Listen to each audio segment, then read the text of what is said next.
Hello everyone, welcome back to my channel UGC net cracker and economics. আমি শ্রীপর্ণা বহুদিন বাদে নতুন একটা ভিডিও নিয়ে তোমাদের সাথে ডিসকাস করতে চলে এসেছি।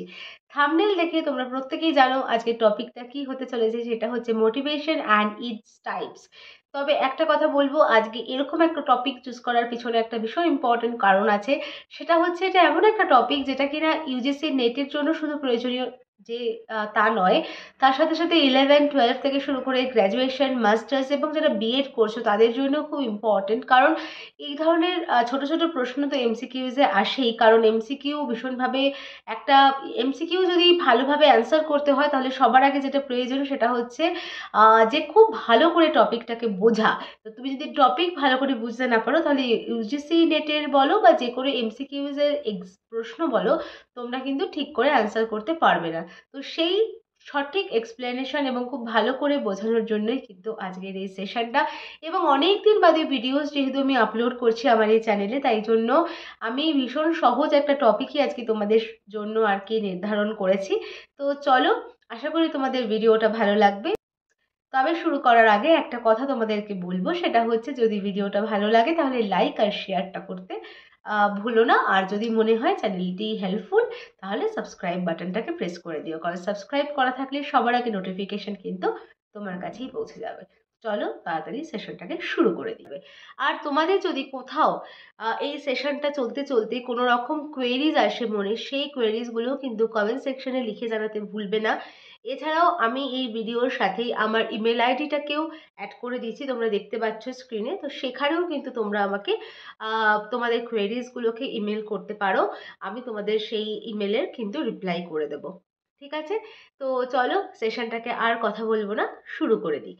আজকে আমরা মূলত ডিসকাশন করব মোটিভেশনের ডেফিনেশন এবং তার কিছু প্রকারভেদ নিয়ে। তোমরা স্ক্রিনে দেখতেই পাচ্ছ মোটিভেশনের সাইকোলজি অনুযায়ী মোটিভেশন বলতে আমরা কি বুঝি সেটা আমাদের স্ক্রিনে রয়েছে। তো এখানে যে স্ক্রিনে যে লেখাগুলো তোমরা দেখতে পাচ্ছ সেগুলো মূলত ইংলিশেই থাকে। তবে আমি বলার জন্য বা বোঝানোর জন্য যে ভাষাটা ইউজ করি সেটা আমাদের বাংলায়। তো আমার মনে হয় যে সবার জন্যই সেটা খুব হেল্পফুল। তো চলো আমরা সেশনটাকে শুরু করি। তো সাইকোলজি অনুযায়ী মোটিভেশন বলতে আমরা যেটা বুঝি যে motivation is a psychological process that drives people to act in a certain way. Okay, যে একটা সার্টেন ওয়েতে কোনো মানুষজন কিভাবে অ্যাক্ট করবে সেইভাবে, মানে সেই প্রসেসের দিকে এগোনোর জন্য যে সাইকোলজিক্যাল প্রসেস আমাদেরকে হেল্প করে তার নামই হচ্ছে মোটিভেশন। এটা তো সাইকোলজি অনুযায়ী বইয়ের কথা। সমস্ত বইতে বা কিছু কিছু বইতে তোমরা এই ধরনের সেন্টেন্স তো পেয়েই যাবে। তবে আমি তোমাদেরকে বোঝানোর জন্য একটা খুব সহজ এক্সাম্পল দিয়ে বোঝাই। ধরো আমাদের কোনো একটা কাজ, ঠিক আছে, কোনো একটা কিছু শেখার জন্য বা কোনো একটা কাজ করার জন্য আমাদের সবার আগে প্রয়োজন হচ্ছে ইচ্ছে। ইচ্ছে না থাকলে তো হবে না। আম, এবং সবথেকে বড় কথা হচ্ছে আমি কখন ওই জিনিসটাকে শিখতে চাইবো, আমি কখন ওই জিনিসটাকে করতে চাইবো বা পেতে চাইবো। তো তার পিছনে একটা তো জায়গা থাকবে কখন আমরা সেই কোনো একটা জিনিসকে পেতে চাই। তখন সেটা হচ্ছে যে আমাদের যখন কাছে যখন সেই জিনিসটা থাকে না, সেটা হচ্ছে তখন আমাদের মধ্যে কি হয়, অভাব বোধ সৃষ্টি হয়।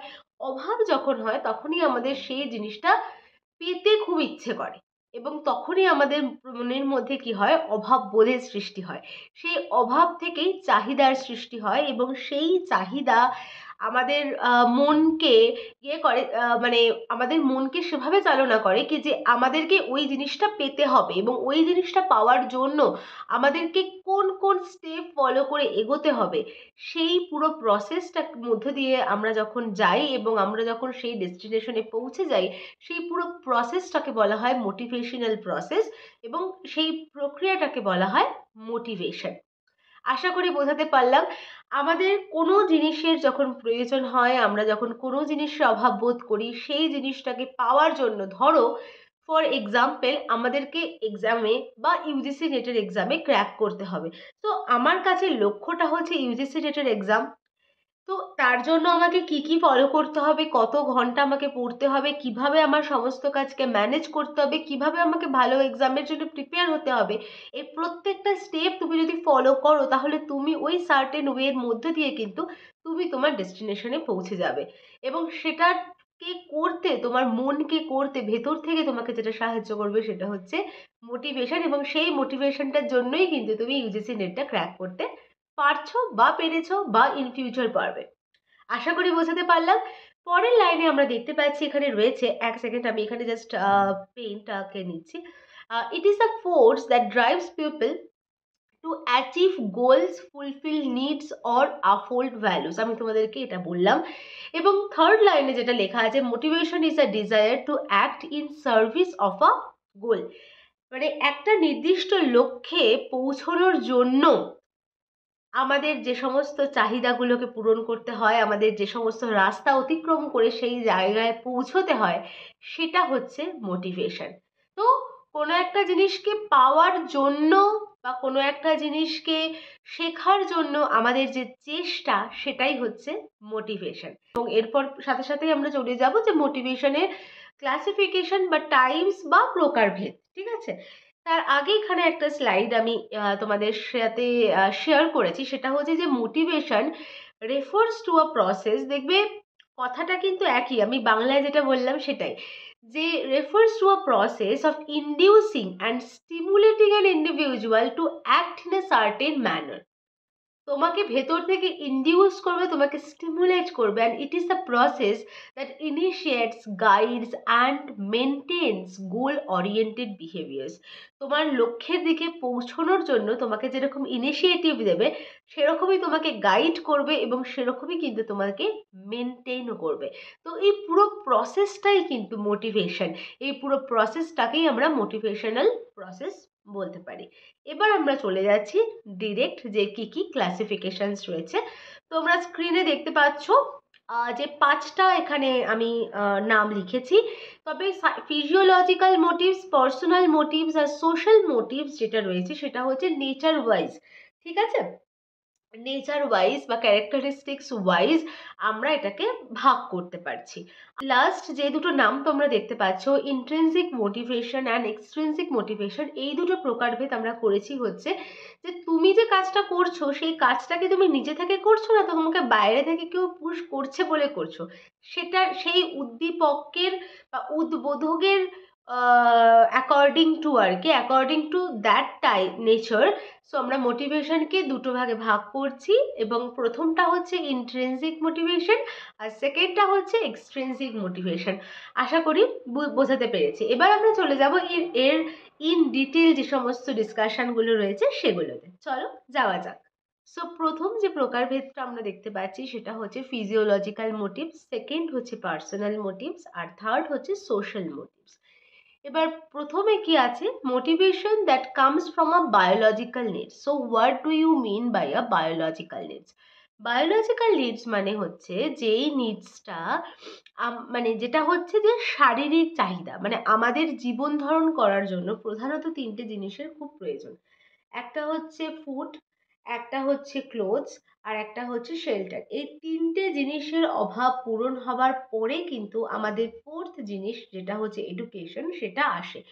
সো তোমার কোনো মানুষের যদি এই তিনটে অভাব পূরণ না হয়, তাহলে কিন্তু তার অন্য কোনো অভাব, মানে আগে এই তিনটে অভাব পূরণ হবে, তারপর সে পরের জিনিসটা তার মানে করতে ইচ্ছা করবে বা তার পেতে ইচ্ছে করবে। সো ফার্স্ট তিনটে জিনিস, একটা হচ্ছে হাঙ্গার, তুমি ক্ষুধার্ত বা হাংরি তো থাকতে পারবে না।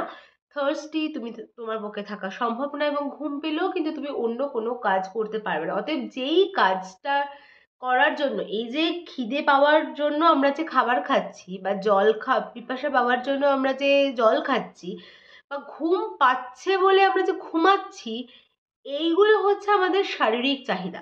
সেই মোটিভেশনটা যেহেতু আমাদের বায়োলজিক্যাল নিডসের সাথে রিলেটেড, তার জন্য এটাকে আমরা বলছি ফিজিওলজিক্যাল মোটিভস। তো আমাদের জীবন ধারণ করার জন্য অপরিহার্য জিনিস হচ্ছে খাদ্য, আমাদের এয়ার, তারপরে হচ্ছে শরীরের দূষিত পদার্থ আমাদের শরীর থেকে বেরিয়ে যাওয়া, কি দেহের তাপ, মানে যেগুলো আমাদের দেহ রিলেটেড জিনিস, আমাদের শরীর রিলেটেড জিনিস, সেই জিনিসগুলো করার জন্য আমরা যে মোটিভেশনটা, সেই জিনিসগুলোর থেকে যেই মোটিভেশনস গুলো আসছে সেগুলোকে আমরা বলছি ফিজিওলজিক্যাল মোটিভস। এবং ইমোশন বা আবেগকেও কিন্তু, যেহেতু আমাদের মন শরীরের সাথে রিলেটেড, তো সেজন্য এই আবেগ বা ইমোশনও কিন্তু ফিজিওলজিক্যাল মোটিভসের অন্তর্ভুক্ত। চলে আসছি সেকেন্ড ক্লাসিফিকেশনে, সেটা হচ্ছে পার্সোনাল মোটিভস, তোমরা দেখতেই পাচ্ছ। এবং motivation that comes from individual interest and goals. এটা তো আশা করি তোমরা প্রত্যেকেই আমার সাথে এগ্রি করবে যে প্রত্যেকটা মানুষই কিন্তু এক ডিফারেন্ট ডিফারেন্ট ক্যারেক্টারিস্টিক্স, তাদের ডিফারেন্ট ডিফারেন্ট ইন্টারেস্ট, তাদের ডিফারেন্ট গোলস। কোনো মানুষের ক্যারেক্টারিস্টিক্স কিন্তু কখনো সেম হয় না। তাই এই যে প্রত্যেকটা মানুষের ক্যারেক্টারিস্টিক্স আলাদা, এবং তারা ওই জায়গা থেকে যে মোটিভেশনসগুলো পাচ্ছে, সেই সমস্ত মোটিভেশনগুলোই হচ্ছে পার্সোনাল মোটিভসের মধ্যে পড়ে। ধরো আমি একজন হিউম্যান বিইং, আমার যে আগ্রহ বা কোনো জিনিস সম্পর্কে আমার যে মনের চিন্তা, বা আমার যে আত্মপ্রকাশের চিন্তা বা আত্মসচেতনতা যেগুলো রয়েছে, সেই জিনিসগুলো কিন্তু সম্পূর্ণ আমার। এবং সেই জিনিসটাকে ফুলফিল করার জন্য আমার ভেতর থেকে যে মোটিভেশনটা আসছে, সেই মোটিভেশনটাকেই আমরা পার্সোনাল মোটিভস বলছি। তাহলে প্রত্যেকটা মানুষের ব্যক্তিগত পার্থক্য আলাদা আলাদা। যত মানুষের মধ্যে ব্যক্তিগত পার্থক্য বাড়বে, ততই কিন্তু পার্সোনাল মোটিভস বা এর বাংলাটা হচ্ছে ব্যক্তিগত প্রেরণা, সেটার সংখ্যা দিনে দিনে বাড়তে থাকবে। এবং আমাদের প্রত্যেকটা মানুষের ইন্টারেস্ট, প্রত্যেকটা মানুষের মনোভাব, আত্মসচেতনতা, আত্মপ্রকাশের ক্ষমতা, এই প্রত্যেকটা জিনিসই কিন্তু পার্সোনাল মোটিভসের মধ্যে ইনক্লুডেড। আশা করি বোঝাতে পেরেছি। আর সোশ্যাল মোটিভস যেটা রয়েছে থার্ডটা, এটা ভীষণই ইজি, নাম থেকেই বুঝতে পারছো যে যেই মোটিভেশনটা আমরা সোসাইটি থেকে পাই। কারণ মানুষ, আমরা সমাজবদ্ধ জীব, আমরা একটা সমাজে থাকি। তো সেখানে থেকে সমাজেরও বিভিন্ন ধরনের ক্যারেক্টারিস্টিক্স রয়েছে। যেমন একটা সামাজিক মর্যাদা আছে, ভালোবাসা আছে, শ্রদ্ধা আছে, বা কি বলবো ওটাকে, আত্মসম্মান আছে, অর্থের ব্যাপার রয়েছে। এই প্রত্যেকটা জিনিসও কিন্তু আমাদের সমাজ থেকে আসছে। মানে আমরা সামাজিকভাবে ওই সমাজের মধ্যে কতটা আ কি বলবো, ওই কাজটা করার জন্য আমরা কতটা মোটিভেশন পাচ্ছি, বা আমি কোনো একটা কাজ করেছি বা কোনো একটা কারণে আমি অর্থ সংগ্রহ করেছি, বা ধরো আমি কোনো ভালোবাসা, শ্রদ্ধা, মান সম্মান কারোর কাছ থেকে পাচ্ছি, বা সেই কারণ হচ্ছে যে আমি কোনো একটা কাজ করেছি এবং যেই কাজটা আমি আমার জন্য করিনি, যে কাজটা আমি করেছি সমাজের জন্য। তো ওইখান থেকে ওই কাজটা করার জন্য আমি যে মোটিভেশনটা পাচ্ছি, সেটা হচ্ছে সোশ্যাল মোটিভসের মধ্যে থাকছে। তার মানে ফিজিওলজিক্যাল মোটিভস মাথায় ঢুকিয়ে নাও, যা আমাদের শরীরের সাথে রিলেটেড। পার্সোনাল মোটিভস একান্তই ব্যক্তিগত নিজের। আর সোশ্যাল মোটিভস হচ্ছে যে সমস্ত কাজ আমরা আমাদের সমাজের বিভিন্ন মানুষের জন্য করে থাকি, নিজের জন্য, নিজের ভালো না ভেবে অন্যের ভালো করার জন্য আমরা এরকম অনেক কাজ করে থাকি, এবং সেই কাজগুলো করার জন্য আমরা মোটিভেশনও পাই ভেতর।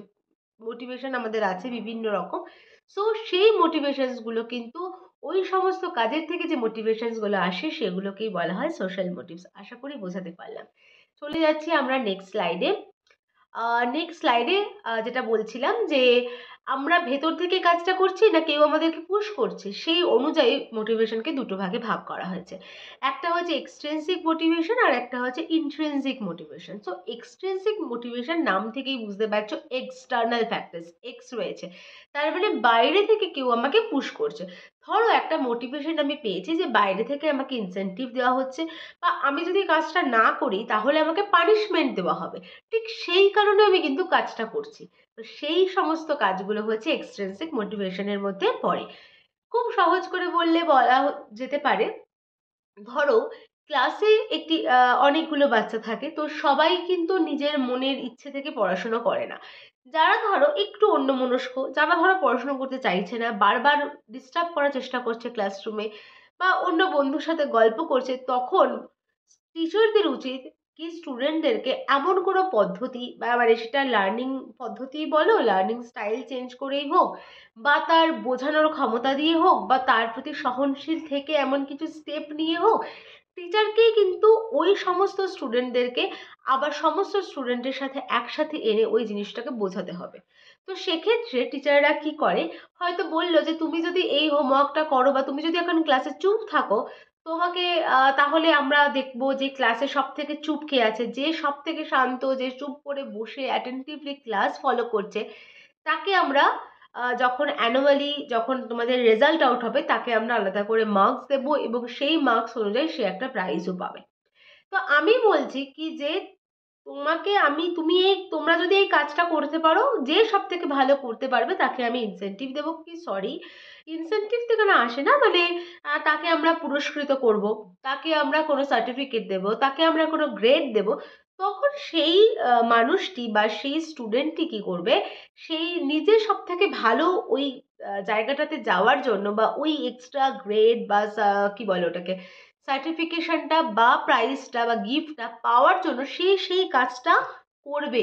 এবং সে যে কাজটা করছে তার জন্য তার সেই মোটিভেশনটা, কাজটা করার মোটিভেশন সে কোথা থেকে পেয়েছে, বাইরের কোনো ফ্যাক্টরস থেকে পেয়েছে, যে প্রাইজ সেখানে কি কি গিফট আছে কি আছে সেগুলোর থেকে সে মোটিভেশনটা পেয়েছে। তো সেটা যেহেতু এক্সটার্নাল ফ্যাক্টরস, সেজন্যই এটাকে আমরা বলছি এক্সট্রিনসিক মোটিভেশন। আর অন দ্য আদার হ্যান্ড রয়েছে intrinsic motivation, motivation that comes from within a person such as personal interest. মানে আমার নিজস্ব আর আমি তোমাদেরকে বললাম না ক্লাসরুমে কিছু বাচ্চা রয়েছে যারা নিজেরা খুব অ্যাটেন্টিভলি ক্লাস ফলো করে, যে আমাদেরকে ফার্স্ট হতেই হবে, আমাদেরকে ভালো মার্কস পেতেই হবে।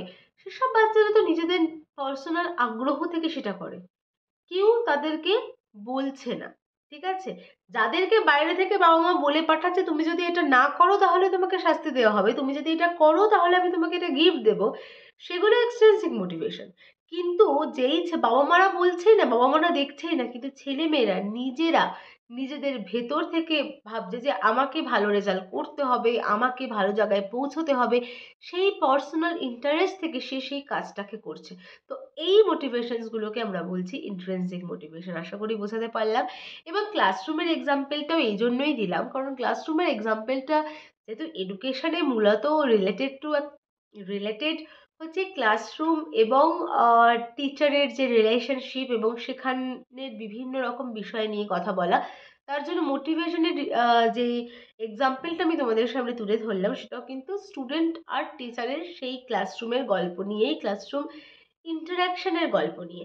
কারণ টিচারকেও কিন্তু মানে কি বলবো, প্রচণ্ডভাবে রেসপন্সিবল হতে হবে, টিচারকে কিন্তু খুবই সহানুভূতিপূর্ণ মানুষ হতে হবে এবং তাকে অলওয়েজ চেষ্টা করতে হবে যে তার যে প্রসেসটা, তার যে পড়ানোর প্রসেস বা তার যে নলেজ বা তার যে সমস্ত কিছু যেন স্টুডেন্টের উপযোগী হয়। স্টুডেন্ট কিন্তু টিচারের অ্যাকর্ডিং টু টিচার কিন্তু পড়াশুনো করবে না। আমরা যে ক্লাসরুমটা স্টুডেন্টদেরকে প্রোভাইড করছি সেটা হচ্ছে লার্নার সেন্ট্রিক, মানে স্টুডেন্টরা যেভাবে চাইছে টিচারকে ঠিক সেভাবে তার শেখানোর পদ্ধতিটাকে চেঞ্জ, মানে অ্যাকর্ডিং টু তাদের কি নেচার আছে, তাদের কি ক্যারেক্টারিস্টিক্স আছে, সেগুলোর ওপর বেস করে তাদেরকে চেঞ্জ করতে হবে এবং চেঞ্জ করে কিন্তু টিচারকে ক্লাসরুমে ইন্টারঅ্যাক্ট করতে হবে বা স্টুডেন্টদেরকে কোনো কিছু শেখাতে হবে। তো এই যে পুরো প্রসেসটা আমরা এডুকেশনে মূলত যা যা টপিক নিয়ে ডিসকাশন করব তার কিন্তু একটা মানে প্রভাব বলবো না, মানে তার একটা অ্যাপ্লিকেশন তো কোথায়, একমাত্র জায়গা সেটা হচ্ছে টিচার এবং স্টুডেন্টের ক্লাসরুম। তো প্রত্যেকটা টপিকেই এই অ্যাপ্লিকেশনসের এক্সাম্পলগুলো আসবে। মোটিভেশনের জন্য এই এক্সাম্পলটা আমি তোমাদেরকে বললাম। তো আশা করি তোমরা বুঝতে পেরেছো এবং সেখানে যদি কোনো রকম কোনো সমস্যা থাকে আমাকে অবশ্যই কমেন্ট সেকশনে কমেন্ট করে জানাতে ভুলবে না। পরের স্লাইডে আমরা দেখতে পাচ্ছি কিছু ইম্পর্টেন্ট ফ্যাক্টরস, এগুলো আমি অলরেডি তোমাদেরকে বলেছি যেগুলো মোটিভেশনকে এফেক্ট করে। কি কি, যেরকম নিড, যেটা আমরা বললাম যে আমাদের বেঁচে থাকার জন্য যে জিনিসগুলো প্রয়োজন, আমাদের বায়োলজিক্যাল নিডস যেরকম হাঙ্গার, থার্স্ট, লাভ আর ফ্রেন্ডশিপ, এগুলোর এই প্রয়োজনগুলো ছাড়া মোটিভেশন আসবে না। ঠিক আছে, সো এই মোটিভেশন যদি আসতে হয় তাহলে এই বেসিক রিকোয়ারমেন্টস আমাদের বেঁচে থাকার জন্য এই নিডসগুলো পূরণ হওয়া কিন্তু ভীষণভাবে দরকার এবং সেখান থেকে আমরা মোটিভেশন পাই। সেকেন্ডলি আমরা দেখতে পাচ্ছি এখানে রয়েছে ভ্যালুস। সো এগেইন আমি একই কথা বলবো যে ফ্যামিলি ভ্যালুস বলো, হেলথ ভ্যালুস বলো, ওয়েলথ ভ্যালুস বলো, সেই জায়গাগুলো থেকেই কিন্তু আমার কোনো একটা কাজ করার ইচ্ছে হচ্ছে। সো আমি সেই মোটিভেশনটা, ওই জায়গা থেকে আমি মোটিভেশনটা পাচ্ছি বলেই আমি কাজটা করতে পারছি। তো অবভিয়াসলি ভ্যালুসও একটা ইম্পর্টেন্ট ফ্যাক্টর। আর থার্ডলি যেটা আছে সেটা হচ্ছে গোলস। তো আমার যদি কোনো লক্ষ্য না থাকে তাহলে তো আমি মোটিভেশন কাজের পাবোই না। আমাদের প্রত্যেকের যা যা করতে হয় বা যা যা আমরা করি, এই প্রত্যেকটা জিনিসের জন্য একটা গোল আছে। সেই গোলটাতে আমাদের পৌঁছাতে হবে বলে আমাদের, তাই আমরা জানি যে আমাদের এই কাজগুলো করতে হবে, নইলে আমি গোলটাতে রিচ করতে পারবো না। তো সেই জন্য গোলও কিন্তু খুব ইম্পর্টেন্ট একটা ফ্যাক্টর, যেটা আমাদের মোটিভেশনকে এফেক্ট করেছে। এবং নেক্সট স্লাইডে আমরা দেখতে পাচ্ছি মোটিভেশনের ইম্পর্টেন্স। এটা তো নতুন করে বলার আমার কিছুই নেই। মোটিভেশন ভীষণই একটা ইম্পর্টেন্ট জিনিস। উইদাউট মোটিভেশন তুমি তোমার জীবনের লক্ষ্যে পৌঁছাতে পারবে না। এবং মোটিভেশনের যদি কোনো কমতি থাকে, যদি কোনো ল্যাক থাকে, তাহলে কিন্তু তুমি ডিপ্রেশনে ভুগবে, তাহলে তুমি মেন্টাল ইলনেসে ভুগবে। কি যে আমার কেন হচ্ছে না, কিন্তু মোটিভেশনটা ভীষণভাবে ইম্পর্টেন্ট। মোটিভেশন না থাকলে তুমি কিন্তু তোমার লক্ষ্যে পৌঁছতে পারবে না। তো আশা করি তোমাদের এই টপিকটা নিয়ে খুব একটা প্রবলেম নেই। এবং খুব সহজ করে, খুব সহজ টপিক যদিও, খুব সহজ করে তোমাদেরকে বোঝানোর চেষ্টা করলাম। আশা করি তোমাদের ভালো লেগেছে। যদি ভালো লেগে থাকে তাহলে যাবার আগে আবারও একটা কথা বলবো, যে লাইক, শেয়ার আর সাবস্ক্রাইবটা করতে ভুলো না। খুব তাড়াতাড়ি নতুন একটা সেশন নিয়ে আমি আবারও চলে আসবো তোমাদের সাথে ডিসকাস করতে। তবে আজকের জন্য এটুকুনি। তোমরা খুব ভালো থেকো, সুস্থ থেকো। আবারও দেখা হচ্ছে খুব তাড়াতাড়ি। Thank you to everyone. Bye by.